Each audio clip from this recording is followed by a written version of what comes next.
Baik, kita mulai. Bismillahirrahmanirrahim. Assalamualaikum warahmatullahi wabarakatuh. Selamat bertemu kembali. Hari ini kita coba sedikit membahas mengenai salah satu teori yang dipakai dalam mata kuliah manajemen kualitas total, yaitu fishbone diagram. Jadi fishbone diagram ini adalah sebuah teori di mana dipakai teori ini untuk meningkatkan kualitas pelayanan atau kualitas produk dari sebuah barang. Jadi fishbone diagram sekali lagi adalah sebuah cara yang dipakai manajemen untuk meningkatkan kualitas dari pelayanan atau kualitas dari produk, gitu ya. Fishbone diagram ini adalah sebuah teori sekali lagi yang disebut sebagai cause and effect matrix atau juga dikenal sebagai Ishikawa diagram karena dicetuskan oleh Kaoru Ishikawa. Fishbone diagram kenapa disebut juga sebagai cause and effect matrix? Karena dengan fishbone diagram ini kita bisa mengetahui apa yang menyebabkan apa gitu. Jadi misalnya dalam sebuah rangkaian proses produksi ditemukan ada beberapa produk yang cacat gitu. Nah, dengan menggunakan fishbone diagram ini kita bisa ngelihat apa yang menyebabkan kecacatan dari produk itu. Misalnya yang lain misalnya dalam pelayanan ada sebuah kasus ditemukan adanya sesuatu hal yang buruk, misalnya pelayanannya terjadi error gitu ya. Kenapa terjadi error itu? Nah, dengan menggunakan fishbone diagram ini kita bisa tahu penyebab dari errornya itu atau defectnya dari sebuah produk itu. Dan sekali lagi fishbone diagram ini dicetuskan oleh Kaoru Ishikawa, jadi disebut juga sebagai diagram dari Ishikawa. Nah, pemakaian dari fishbone diagram atau diagram Ishikawa ini biasa digunakan sekali lagi untuk mencegah terjadinya defect atau kerusakan gitu ya. Jadi biasanya ini terjadi karena awalnya ada penemuan dulu, adalah suatu produk yang kualitasnya itu menurun atau ada terjadi penyimpangan dari standar, hingga akhirnya kita bisa melihat bahwa ada kerusakan dalam sebuah proses produksi atau dalam sebuah proses pelayanan. Nah, untuk mengetahuinya ini, untuk mencegahnya ini di kemudian hari, maka digunakanlah yang namanya diagram Ishikawa atau fishbone diagram. Jadi fishbone diagram di sini ditugasi untuk mengidentifikasi faktor-faktor apa aja yang bisa menyebabkan sebuah kerusakan atau sebuah penyimpangan dari sebuah event, baik itu dalam proses produksi atau mungkin dalam pelayanan. Nah, sekarang pertanyaannya, faktor-faktor apa aja yang biasanya dibahas atau diteliti dalam fishbone diagram? Jadi ada beberapa faktor yang menyebabkan terjadinya variasi dari keluaran. Tentunya di sini disebabkan karena awalnya adalah adanya variasi masukan. Jadi dalam sebuah proses produksi misalnya, proses produksi itu adalah sebuah proses di mana adanya masukan, ada input, lalu dibuatlah sebuah proses atau rangkaian kerja di mana akhirnya nanti menghasilkan sebuah output.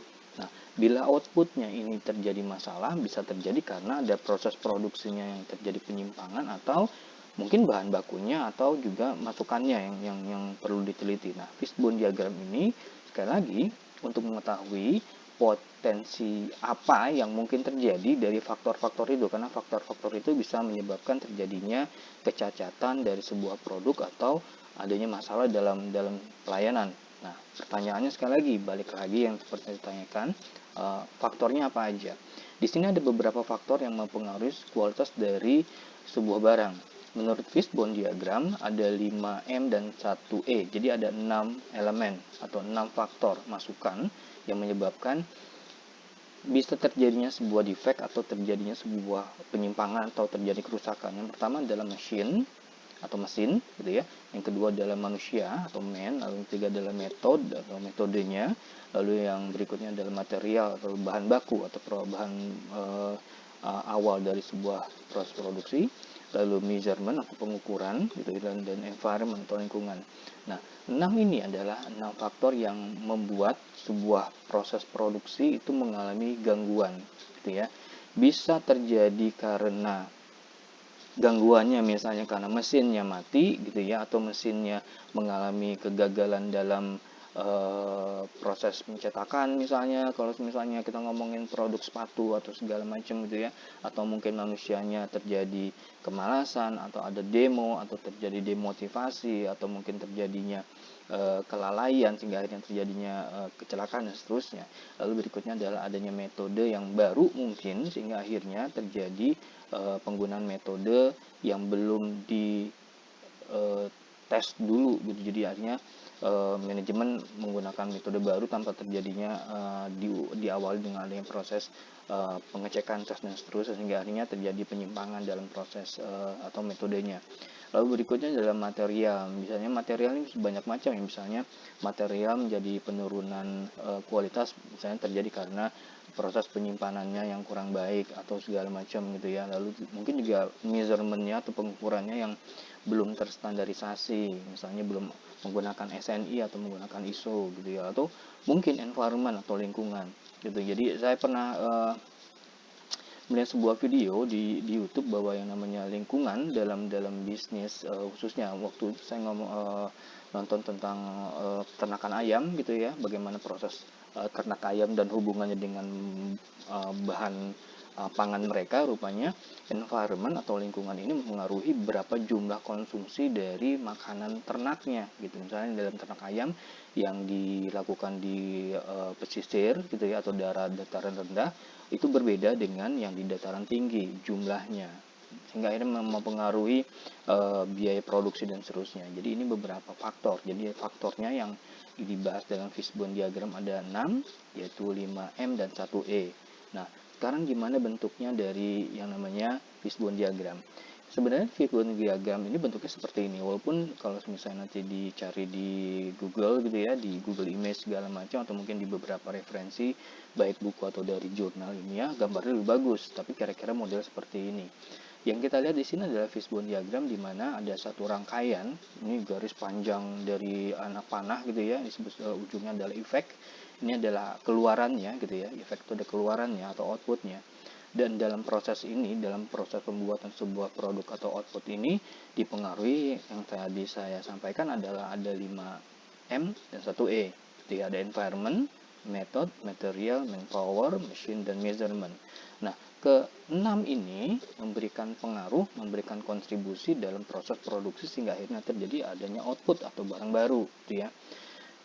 Sekali lagi, fishbone diagram ingin mengetahui bila terjadi defect, bila terjadi sesuatu hal yang buruk gitu ya, kerusakan atau mungkin penyimpangan dalam sebuah proses produksi atau proses pelayanan atau proses pekerjaan, sebuah event gitu ya. Ini terjadi karena apa? Misalnya dalam manpower terjadi kemalasan gitu. Atau dalam manpower terjadi kegelisahan dari karyawan sehingga akhirnya karyawan enggan untuk melakukan pekerjaannya. Jadi sehingga akhirnya waktu menjadi molor, waktu menjadi tidak sesuai dengan deadline dan seterusnya. Atau measurementnya di sini misalnya belum ada bahan baku yang terstandar gitu. Jadi misalnya juga proses produksinya yang juga belum terstandar gitu, ukurannya yang belum terstandar. Misalnya kalau misalnya ngomongin misalnya penetasan telur gitu ya, belum ada standarisasi dari misalnya kotak penetasan ayamnya, dari telur ke ayam gitu ya. Lalu mungkin juga ada dalam environment ada kemarau panjang, atau mungkin dalam environment adanya jangkauan pengiriman barang yang terlalu jauh gitu. Misalnya bahan bakunya belinya misalnya di Jakarta misalnya, tapi proses produksinya misalnya di Semarang, terlalu jauh sehingga akhirnya mungkin bisa terjadi kegagalan dalam proses produksi karena mungkin ada musim hujan dan seterusnya gitu. Jadi ini bisa terjadi karena banyak hal gitu ya. Nah, dalam satu proses produksi dengan proses produksi yang lain pasti beda, dalam bisnis yang satu dengan bisnis yang lain beda.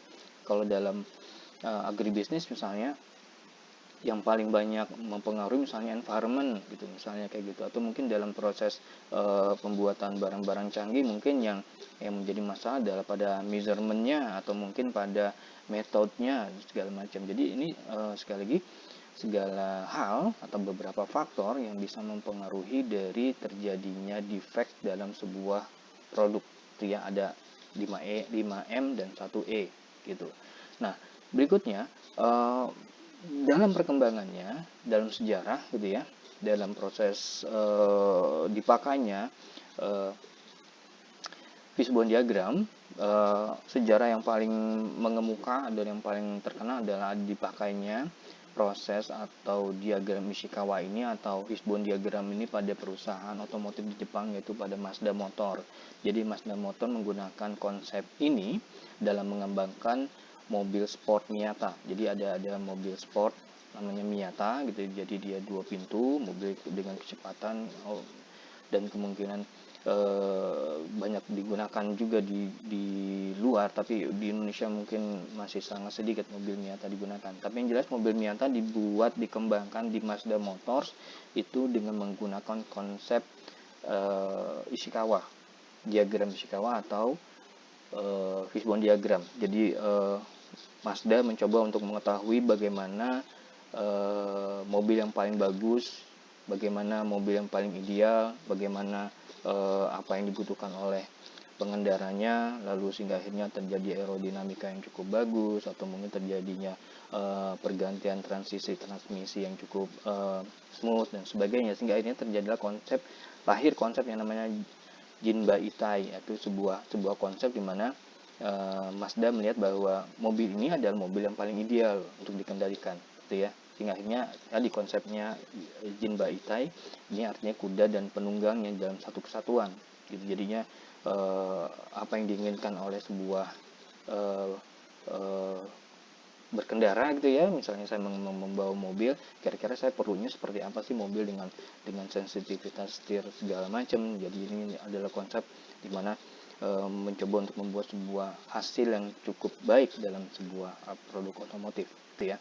Nah, dalam proses Ishikawa diagram atau fishbone diagram, Kaoru Ishikawa juga menekan pentingnya 7 perkakas kualitas. Jadi bukan cuma satu. Jadi Ishikawa bilang bahwa bukan cuma fishbone, tapi juga perlu juga control chart, run chart, histogram, scatter gitu ya, Pareto dan flowchart. Jadi ini perlu dalam satu rangkaian sehingga akhirnya terjadi sebuah rangkaian kerja yang cukup baik, sehingga akhirnya proses produksi bisa berjalan dengan baik dan kualitasnya juga bisa dipertahankan dan mungkin bisa ditingkatkan. Selain itu juga Ishikawa juga menekankan artinya pentingnya dari dukungan dan kualitas kepemimpinan dari manajemen atas. Ini penting, kenapa? Karena yang namanya perbaikan itu harus terus-menerus. Kalau pemimpinnya nggak melakukan atau tidak punya mindset untuk mengembangkan produk terus-menerus menjadi lebih baik, menjadi lebih bagus, menjadi lebih murah, menjadi lebih canggih, gitu, maka akan terjadi penurunan dalam waktu ke waktu, karena sekali lagi persaingan jelas terus berjalan gitu. Jadi inilah yang Ishikawa harapkan dalam proses produksi. Jadi proses produksi sekali lagi perlu tetap ditingkatkan, dan Ishikawa bilang ada beberapa perkakas dan salah satunya adalah fishbone diagram. Nah, sekali lagi fishbone diagram adalah sebuah cara, secara sederhananya adalah sebuah cara dari manajemen untuk meningkatkan kualitas dan mempertahankan kualitas dari sebuah barang atau dari sebuah produk atau dari sebuah pelayanan gitu. Jadi ini bisa dipakai dimanapun. Ishikawa yang membuat fishbone diagram menekankan bahwa segala hal dalam proses perbaikan atau peningkatan kualitas harus didahului dengan adanya kesiapan dan kesanggupan dan keinginan dari manajemen puncak untuk memperbaikinya. Jadi ini awalnya bermula dari manajemen puncak yang harus punya mindset bahwa yang namanya bisnis itu berkembang, yang namanya kebutuhan itu selalu meningkat, sehingga akhirnya perlu ada proses yang baru, yang lebih baik, yang lebih bagus, yang lebih hemat, yang lebih efektif, sehingga akhirnya bisa berkompetisi dengan para kompetitor yang ada di luar sana gitu. Jadi sebenarnya ini adalah sebuah proses yang berkelanjutan, dan salah satunya yang dilakukan dalam manajemen kualitas total adalah menggunakan, bukan satu-satunya, tapi salah satunya adalah menggunakan fishbone diagram atau diagram tulang ikan, atau disebut juga dengan sebagai cause and effect diagram. Seperti itu. Oke, sepertinya untuk hari ini sekian. Terima kasih atas waktu yang diberikan. Mudah-mudahan bisa memberikan sebuah tambahan ilmu yang baru. Dan seperti biasa, kalau ada sesuatu hal yang ingin disampaikan atau ide gitu ya, tolong bikin video ini dong, bahas ini dong, silahkan diketik di komentar gitu. Tentunya sekali lagi apapun yang diminta akan saya coba untuk buat, dan itu membuat saya jadi lebih bagus lagi. Kenapa? Karena saya bisa belajar lagi gitu loh. Oh, rupanya saya harus belajar ini, harus belajar ini lagi, seperti itu. Baik, demikian aja yang bisa saya sampaikan. Bahasanya sangat sederhana ini, jadi mudah-mudahan sekali lagi bisa memberikan sedikit tambahan pengetahuan untuk kita semua. Sekali lagi terima kasih, saya pamit. Sehat-sehat semua, terima kasih. Wassalamualaikum warahmatullahi wabarakatuh. Pamit.